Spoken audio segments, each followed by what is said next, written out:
Ara parlarem una estona d'exclusió de l'habitatge, de dret a l'habitatge i de sensellarisme. El punt més important aquí és que estem reflexionant al voltant d'aquest vincle entre el sensellarisme, aquesta expressió més crua del que és no tenir habitatge, que és quedar-se al carrer o quedar-se en l'atenció d'una entitat o en un centre residencial intentant refer la teva vida i el concepte del dret a l'habitatge, no? Hem vist que en els últims anys cada cop hi ha més persones que es troben excloses de l'habitatge, que es troben vivint al carrer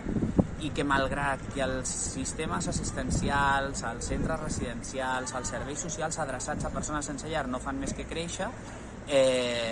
la xifra de persones que tenim en situació de sensellarisme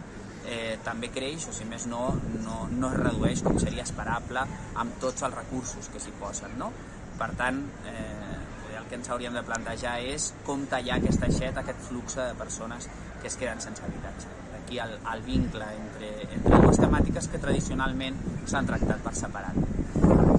I jo faré com la segona part de la xerrada, on parlaré més dels sindicats d'habitatge, de per què ens són útils,